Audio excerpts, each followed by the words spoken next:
Hello students, so today we are going to study our second video and जो कि हम start करने वाले हैं that is nucleus. Nucleus is monitor of the cell.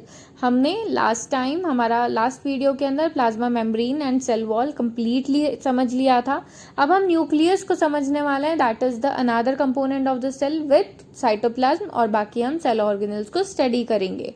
Nucleus हमारे बिल्कुल क्लास मॉनिटर की तरह होता है. जैसे हमारा मॉनिटर हमें बताता है कि हमें कैसे डिसिप्लिन में रहना है, वैसे ये भी सेल के ऑर्गेनल्स को डिसिप्लिन वर्क सिखाता है.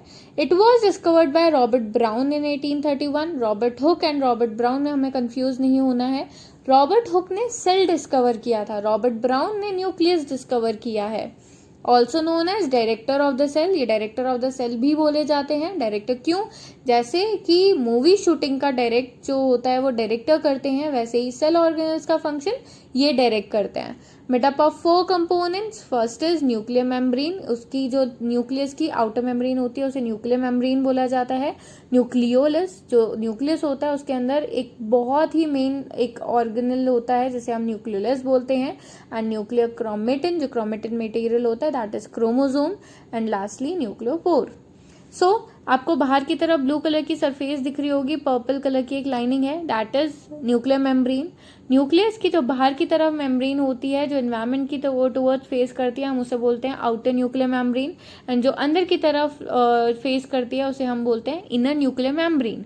न्यूक्लियर की मेम्ब्रेन के अंदर छोटे छोटे पोर्स प्रेजेंट होते हैं जिन्हें हम बोलते हैं न्यूक्लियोपोर.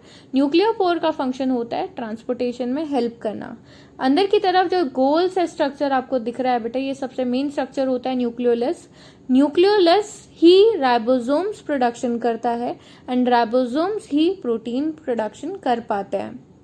उसके अलावा न्यूक्लियस के अंदर बिल्कुल साइटोप्लाज्म की तरह अपना एक फ्लूइड होता है जिसे हम बोलते हैं न्यूक्लियोप्लाज्म. जैसे साइटोप्लाज्म वैसे ही न्यूक्लियोप्लाज्म. बाकी उसके अंदर क्रोमेटिन मटेरियल होता है. Chromatin material further cell division के टाइम पे क्रोमोसोम्स की तरह बिहेव करता है. Now function of nucleus. जो फंक्शन होता है न्यूक्लियस का सबसे पहला होता है सेलर एक्टिविटीज को कंट्रोल करना. सेल के अंदर जितनी भी एक्टिविटीज चल रही है उनको कंट्रोल करना. Contain heredity information. जो न्यूक्लियस होता है उसके पास क्रोमेटिन थ्रेड होते हैं दैट इज क्रोमोसोम्स, जिनके पास जीन्स एंड डीएनए होता है, जो कि फर्दर जो बेबी होता है, जब रिप्रोडक्शन के बाद बेबी यंगवन जो होता है जब बॉर्न होता है तो उसके अंदर जो फादर एंड मदर होता है उनके क्रोमोसोम्स प्रेजेंट होते हैं जो कि कुछ हेरिडिक इंफॉर्मेशन उनके अंदर पहुंचाते हैं. तभी जो पेरेंट्स और बच्चे होते हैं उनके कुछ कैरेक्टर रिजेंबल करते हैं. सेल डिवीजन के टाइम पे ये बहुत हेल्प करता है क्योंकि सब हमारी तरह कॉम्प्लेक्स नहीं होते. बहुत सारे जो माइक्रो ऑर्गेनिजम्स होते हैं उनकी जस्ट बॉडी को 2 पार्ट्स में डिवाइड करके उनके डॉटर सेल्स बना लेते हैं. न्यूक्लियस एंड साइटोप्लाज्म दोनों उसमें बहुत बहुत मेन रोल जो है प्ले करते हैं. Lastly it helps in formation of ribosomes and RNA. जो न्यूक्लियस होता है वो राइबोसोम्स एंड आरएनए प्रोडक्शन में भी हेल्प करता है. So our second that is cell organelle cell component is cytoplasm. Cytoplasm बस एक फ्लूइड है जो कि सेल के अंदर प्रेजेंट होता है एंड सारे सेल ऑर्गेनल्स इसके अंदर एम्बेडेड होते हैं और ये बाहर के आउटसाइड एनवायरनमेंट से कनेक्ट नहीं करने देता उन्हें. इसके function, it participates in cell division with nucleus. जब न्यूक्लियस डिवाइड होता है तो साइटोप्लाज्म भी डिवाइड होता है. Keep the cell organelle separate from the external environment. सारे के सारे एक्सटर्नल एनवायरनमेंट से सेल ऑर्गेनल्स को अलग रखना क्योंकि जब ये कवर कर लेंगे तो वो एक्सटर्नल मीडिया के कॉन्टैक्ट में नहीं आ पाते. And lastly it help in transportation क्योंकि एज इट इज फ्लूइड तो ट्रांसपोर्टेशन के मीडियम की तरह ये बिहेव करता है. साइटोप्लाज्म बस इतना ही. अब हम जो स्टार्ट करने वाले हैं that is our first cell organelle endoplasmic reticulum. उसका डायग्राम आपको दिख ही रहा होगा. बहुत फोल्डिंग सा ट्यूबुलर लाइक स्ट्रक्चर होता है. ये बिल्कुल न्यूक्लियर मेम्ब्रेन को अटैच्ड होता है. बहुत बड़ा नेटवर्क सिस्टम बनाता है एंड इसके ऊपर राइबोसोम्स अटैच होते हैं. तो किसी किसी मेम्ब्रेन के ऊपर राइबोसोम्स अटैच्ड होते हैं, किसी किसी के ऊपर नहीं होते. So endoplasmic reticulum term was given by Potter in 1952. Membranous network connected with plasma lemma as well as nuclear membrane. ये बहुत membranous network होते हैं जो कि प्लाज्मा मेम्ब्रेन से भी अंदर की तरफ कनेक्टेड होते हैं as well as nuclear membrane से भी कनेक्टेड होते हैं. 3 एलिमेंट से मिलकर बनते हैं सिस्टर्न, वेसिकल्स एंड ट्यूब्यूल्स, जो कि मैं आपको गोल्जी एपरेटिस के अंदर समझाऊंगी. On the basis of ribosomes मैंने आपको बताया कि राइबोसोम्स अटैच्ड होते हैं, तो जिस मेम्ब्रेन पे राइबोसोम अटैच होंगे वो मेम्ब्रेन कैसी हो जाएगी, सरफेस रफ। तो ऐसा मेम्ब्रेन जिसके ऊपर ऐसे एंडोप्लाज्मिक रेटिकुलम जिसके ऊपर राइबोसोम्स अटैच है उन्हें हमने बोल दिया रफ एंडोप्लाज्मिक रेटिकुलम, एंड जिनके ऊपर राइबोसोम्स एब्सेंट है उसे हमने बोल दिया smooth endoplasmic reticulum. So smooth जिनके पास नहीं है, रफ जिनके पास राइबोसोम अटैच है। Function of endoplasmic reticulum, help in transportation of material within the cell, जितना भी सेल के अंदर ट्रांसपोर्टेशन होता है ये वो प्रोवाइड करता है, मैकेनिकल सपोर्ट प्रोवाइड करता है, पर सबसे मेन जो चीज़ हमें समझने की है वो होती है मेम्ब्रेन बायोजेनेसिस। बायोजेनेसिस मतलब होता है बेटा बायोलॉजिकल वर्ड जो गिवन होता है किसी भी चीज़ के बनने को। जब कोई भी चीज़ बन रही होती है इट मीन्स वो बायोजेनेसिस कर रही है। यूजुअली हमने पढ़ा कि रफ एंडोप्लाज्मिक रेटिकुलम के अंदर राइबोसोम्स अटैच होते हैं, तो जब उसकी सरफेस के ऊपर राइबोसोम्स अटैच होते हैं तो वो इन्हें प्रोटीन प्रोवाइड करते हैं। रफ एंडोप्लाज्मिक रेटिकुलम के पास भले ही राइबोसोम्स नहीं हो बट वो खुद का लिपिड्स जो है वो फॉर्मेशन करती है। हमने हमारे लास्ट वीडियो में पढ़ा था कि प्लाज्मा मेम्ब्रेन जो होती है वो लिपिड्स और प्रोटीन की मिलकर बनती है। तो हमारे पास कहाँ से आया protein and lipids, endoplasmic reticulum से आया। तो हमें लिपिड्स भी इनसे मिल रहा है, प्रोटीन भी इनसे मिल रहा है, एंड इन्हीं से ही प्लाज्मा मेम्ब्रेन फॉर्मेशन होता है, और इसलिए हम वर्ड यूज करते हैं मेम्ब्रेन बायोजेनेसिस। कुछ स्मूथ एंडोप्लाज्मिक रेटिकुलम के ऊपर बेटा ध्यान देने की बात है, उन कुछ ऑर्गेनिजम्स के लिवर सेल्स के अंदर, वर्टिब्रेट्स के अंदर पॉइजन्स और ड्रग्स को डिटॉक्सिफाई करने की टेंडेंसी होती है स्मूथ एंडोप्लाज्मिक रेटिकुलम के अंदर। Plus some protein and lipid synthesis by ER act as enzyme and hormones also, तो कुछ एंजाइम्स एंड हार्मोन्स की तरह भी बिहेव करते हैं। A second cell organelle is Golgi apparatus, जिनका नाम उनके ही डिस्कवर साइंटिस्ट के ऊपर दिया गया, कैमिलो गोल्जी। तभी हम बोलते हैं गोल्जी एपैरेटस, गोल्जी बॉडीज, क्योंकि कैमिलो गोल्जी के सरनेम पर ही गोल्जी बॉडी नाम दिया गया था। 1898 में इसे डिस्क्राइब किया था।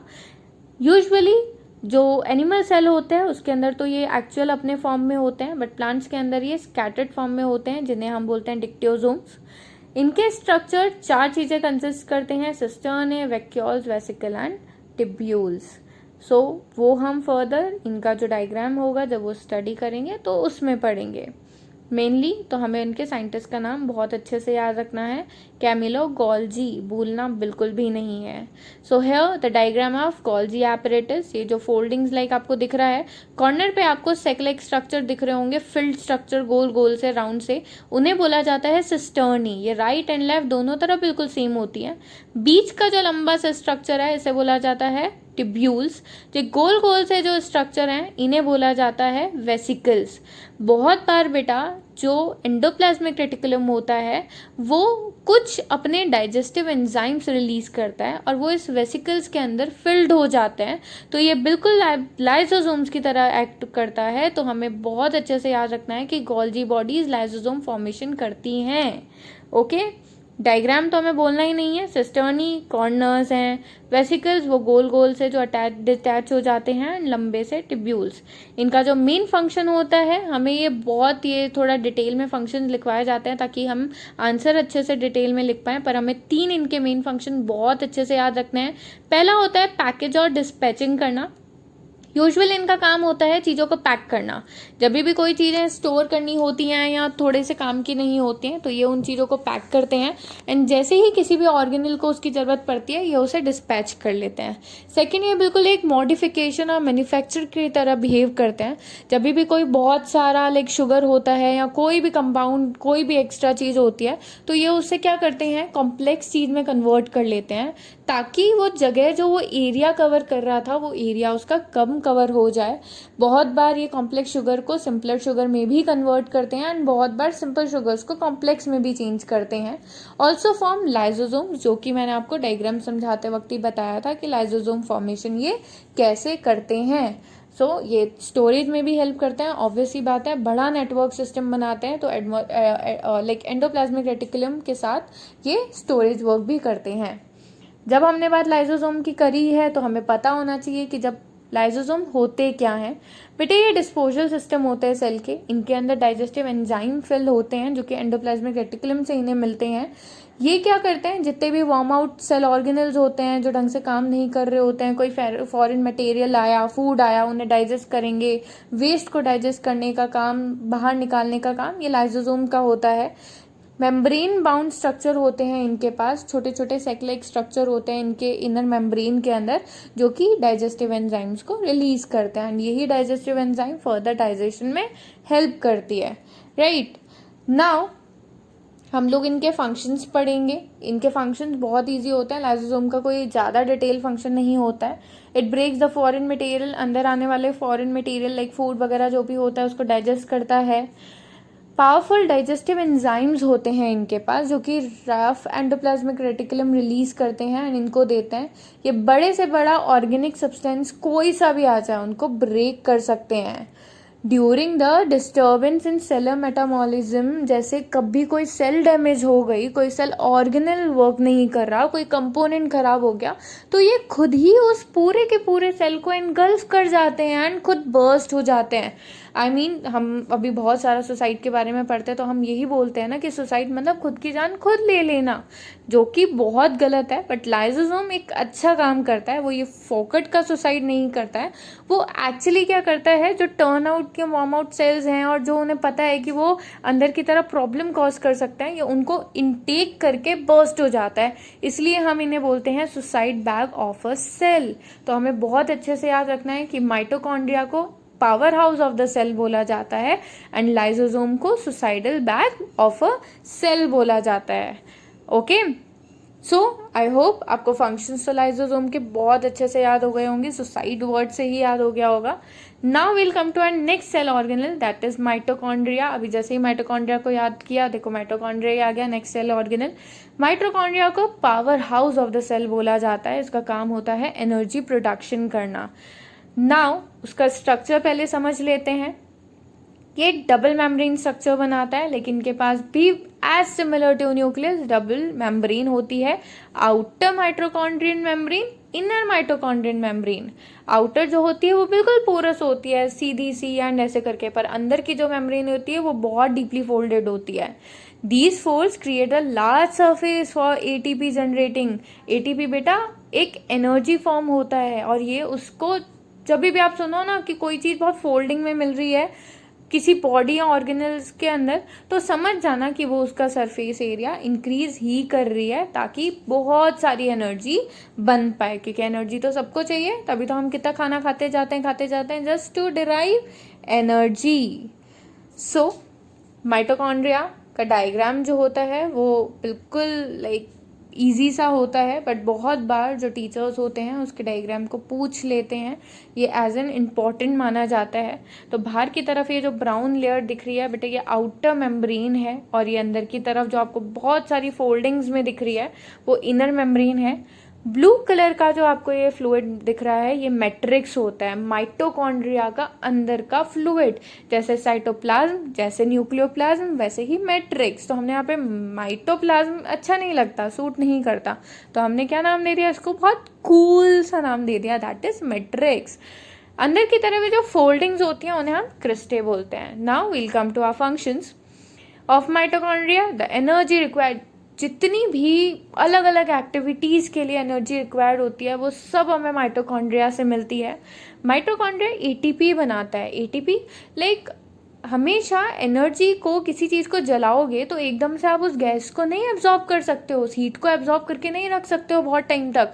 थोड़ी सी देर के लिए आपको हीट फील होगी, बट जैसे आग बुझ जाएगी वो हीट गायब हो जाएगी। वैसे ही एनर्जी को भी सेव नहीं किया जा सकता, तो एनर्जी को सेव करने के लिए उसको एक फॉर्म में कन्वर्ट कर दिया जाता है, जिस फॉर्म को बोलते हैं एटीपी। एटीपी को like currency of the cell भी बोला जाता है, क्योंकि ये एनर्जी है, तो एनर्जी इक्वल्स टू करेंसी ही है। एटीपी का फुल फॉर्म एडेनोसिन ट्राइफॉस्फेट होता है। ये जिंदगी भर हमें काम आता है, हमें आना चाहिए, इसलिए ही तो माइटोकॉन्ड्रिया को powerhouse of the cell बोला जाता है। सेकेंडली जो मेन बात है इनके बारे में जानने की, ये सेमी ऑटोनॉमस ऑर्गेनल है। बहुत बार हमसे 2 सेमी ऑटोनॉमस ऑर्गेनल्स के नाम पूछ लिए जाते हैं। सेमी ऑटोनॉमस ऑर्गेनल वो होते हैं जिनके पास खुद का डीएनए हो एंड खुद के राइबोसोम्स हो, ताकि ये खुद का प्रोटीन बना पाए एंड इनको न्यूक्लियस के ऊपर डिपेंडेंट नहीं होना पड़े, राइट। तो ये सेमी ऑटोनॉमस ऑर्गेनल होते हैं, the only semi autonomous organelle in complete animal cell, right. अब नेक्स्ट जो हम सेल ऑर्गेनल पे हैं, ये सिर्फ और सिर्फ आपको प्लांट सेल के अंदर मिलेगा, तभी देखो मैंने इसको हरा भरा कलर दिया है, only present in plant cell. Plastids जो होते हैं यूजुअली कलर प्रोवाइड करते हैं, ह्यूमंस या एनिमल्स के अंदर कलर्स की ज़रूरत नहीं होती है, जो भी कलर होता है वो हेरिडिक हमें मिलता है, जैसे ब्राउन है तो ब्राउन है, उसके शेड्स मिलेंगे, लाइक पापा मम्मी गोरे हैं तो बच्चा भी गोरा होगा, एंड टेम्परेचर के ऊपर डिपेंड करता है। हमारे यहाँ पे कलर शेड्स नहीं होते, बट फ्लावर्स में आपको दिखेगा कोई रेड रोज़ है तो कोई लाइक येलो रोज़ है तो कोई पिंक रोज़ है, तो इनके अंदर काफ़ी कलर रिजेंबल्स देखने को मिलता है, तो वो प्लास्टिड्स होते हैं। नाउ ये प्लास्टिड्स का डायग्राम होता है। प्लास्टिड्स 3 टाइप के होते हैं, क्रोमो, क्लोरो एंड ल्यूको। उसके फंक्शंस हम आगे पढ़ेंगे। डबल मेम्ब्रेन स्ट्रक्चर होता है, इसकी भी आउटर और इनर मेम्ब्रेन होती है।